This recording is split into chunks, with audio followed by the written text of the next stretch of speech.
On va voir. Voilà, j'espère que vous nous recevez cette fois. Vous nous receviez, vous nous voyiez, vous nous avez vus, mais vous ne nous entendiez pas.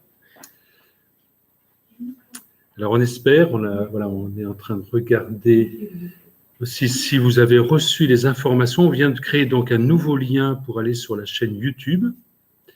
J'espère que vous avez pu attendre. Voilà, c'est la première soirée, l'Évangile qui regarde le monde, qu'on fait sous cette forme-là, en présentiel et puis en direct. Donc la soirée va se dérouler en 3 temps. D'abord, elle va être présentée par Michel, qui est responsable du Prado de Lyon. Après, Jean-Luc se présentera, puis introduira le film que nous irons voir ensemble. Alors, vous l'avez, le lien sur la page du site. Hein, si vous déroulez toute la page, vous avez donc le lien. Vous cliquez dessus. Et puis, après, théoriquement, si vous recliquez sur le lien de la chaîne YouTube, on se retrouvera en direct. Et là, vous pourrez poser vos questions à Jean-Luc simplement en utilisant le courriel du Prado de France que vous avez en 3e partie de la page que vous avez sur le site. Alors, j'essaye de regarder. En même temps, sur le grand écran, on est en train de regarder le site. Voilà, je ne sais pas. Est-ce que quelqu'un qui a mon numéro de téléphone peut m'envoyer un petit message en disant « C'est bon ?» On me dit que c'est bon, vous nous entendez. Bienvenue à Lyon. Voilà, bon, c'est super. Hein, c'est ça, hein, tout le monde nous entend bien. On ne voit pas de message apparaître dans le chat. Ah oui, ici, on ne l'entend pas bien parce qu'on avait éteint le micro. Et puis, je l'ai baissé. Mais je le rallumerai. Alors, je reprends peut-être la présentation. Hein. Notre soirée va être en 3 temps. Premier temps, Jean-Luc va se présenter, mais avant, Michel Durand présentera aussi la démarche. Hein. Tous les mois, il y a un rendez-vous aux 5 rue du Père Chevrier, l'Évangile qui regarde le monde. On accueille une association, un témoin, un acteur de la vie sociale, spirituelle et économique, ecclésiale. Et donc, ce soir, on va accueillir Jean-Luc, qui est prêtre du diocèse de Saint-Étienne et prêtre du Prado, qui va nous partager son expérience depuis plus de 15 ans autour du jeûne et de la méditation. Voilà, je laisse la parole à Michel pour nous présenter très simplement la démarche, et puis on se donne rendez-vous tout à l'heure.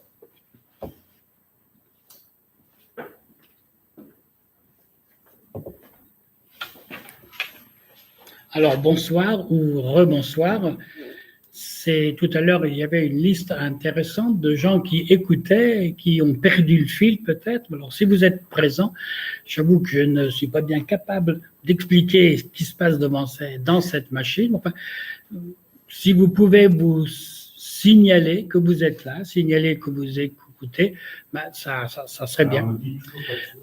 Comme il y avait une belle liste tout à l'heure, hein, c'est une espérance que ceux qui écoutaient reviennent.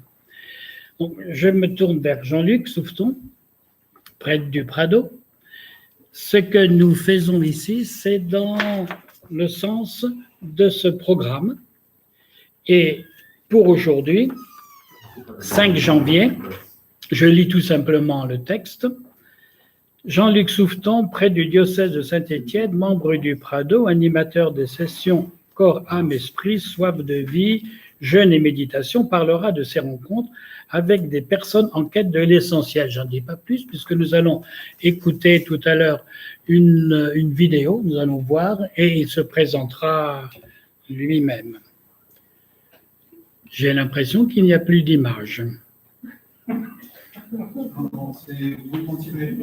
continuez. Je continue, voilà. Non, mais attendez, c'est moi qui. La question que je peux te poser, Jean-Luc. Parce que je crois qu'il y a un souci avec le lien. On continue ou. Attendez, parce que ça. Bon. Il y a de nouveau un problème dans la transmission.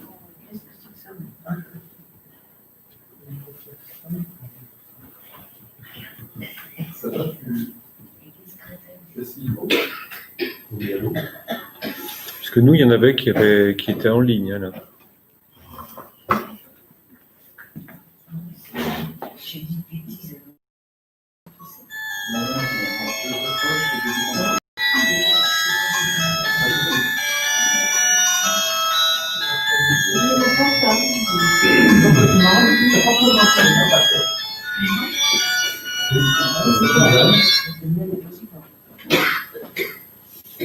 Je n'aurais dû vite, tout le monde. J'espère que ça passe rien. Mais pour ceux qui sont en présentiel. Bon, parce qu'on a fait en plus un essai. Ça marchait bien. Ah ben voilà, Agnès, si je pouvais entendre, ce serait top. Alors là, je pense que c'est bon. Oui, là, c'est bon. On peut y aller. Donc, il faut qu'on reprenne. Qu'est-ce que, On donne la parole à Michel directement. ce qui serait bien, c'est qu'on puisse avoir l'image, nous, ici.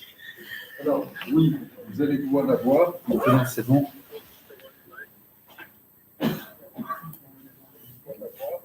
Pourquoi vous êtes coupé à moitié?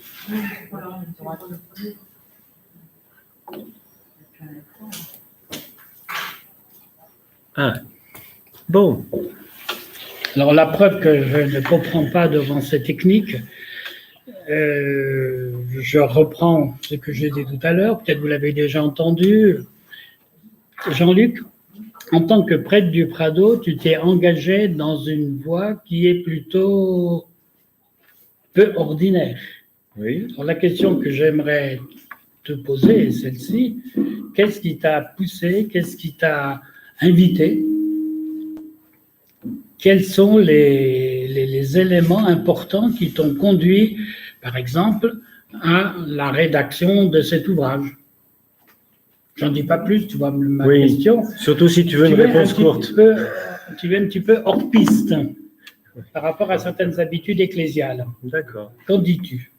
Alors, moi, je ne me sens pas du tout hors piste par rapport à certaines habitudes ecclésiales, d'autant plus qu'il me semble que depuis quelques années, on entend beaucoup parler d'aller aux périphéries. Et pour moi, il est clair que mon ministère s'inscrit dans ce souci de l'Église, qui n'est pas un souci neuf, même si le pape François a pu le remettre, je dirais, un peu en avant avec les périphéries. Puis c'est peut-être aussi quelque chose qu'on connaît assez bien au Prado, que ce souci d'aller à la rencontre de ceux et de celles qui ne sont pas les plus visités et avec qui l'Église n'est pas forcément toujours très en lien.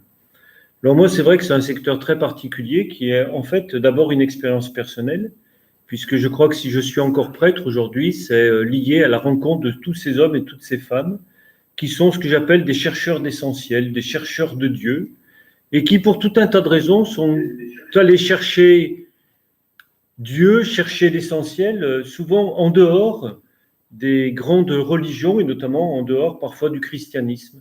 Parfois, ils ont été baptisés, ils ont été élevés dans le christianisme, et puis des rencontres avec certains aspects de l'Église les ont fait prendre de la distance. Donc ça, c'est la première chose, c'est que moi, j'ai découvert qu'il y avait tout un tas de gens qui étaient des chercheurs d'essentiel, des chercheurs de Dieu, et que je rencontrais dans des lieux qui moi-même m'aidaient humainement et spirituellement. Ça, c'était la première étape. Et la deuxième, qui est la plus importante, c'est que lorsque Monseigneur Dominique Lebrun est arrivé dans le diocèse de Saint-Étienne, successeur de Pierre Joaton, évêque qui était prêtre du Prado, une des premières questions qu'il a posées aux prêtres du diocèse, en tout cas ce que j'ai entendu, ça a été de nous demander si vous aviez un rêve fou, qu'est-ce que ce serait? Et je dis, moi, mon rêve fou, ce serait de pouvoir consacrer beaucoup plus de temps à tous ces chercheurs d'essentiel, à ces chercheurs de Dieu, qu'on ne croisera pas forcément le dimanche à la messe, qu'on ne croisera pas forcément dans les mouvements que l'on connaît, que ce soit d'action catholique ou d'éducation, et qui pourtant ont plein de choses intéressantes à nous apprendre. Et il m'a dit, ok, c'est d'accord, et je suis là parce que j'y étais envoyé. Voilà, donc c'est un envoi qui s'est fait sur un attrait, bien sûr, mais c'est d'abord un envoi, et pour moi c'est très important. Et suite à cet envoi, tu as rencontré beaucoup de personnes? Alors oui, je ne saurais pas dire le nom parce qu'après j'ai animé un certain nombre de sessions de jeûne, donc puisque c'est de ça dont on va parler, de méditation, de formation à des outils de connaissance de sa personnalité, entre autres l'énéagramme, mais aussi d'outils psychopédagogiques. Donc je ne sais pas combien j'ai rencontré de personnes en tout, je ne sais pas. Alors en fait, pour aller plus loin dans la présentation de ton travail, on va regarder une vidéo. C'est le plus simple, C'est à le mon plus avis. simple. Voilà.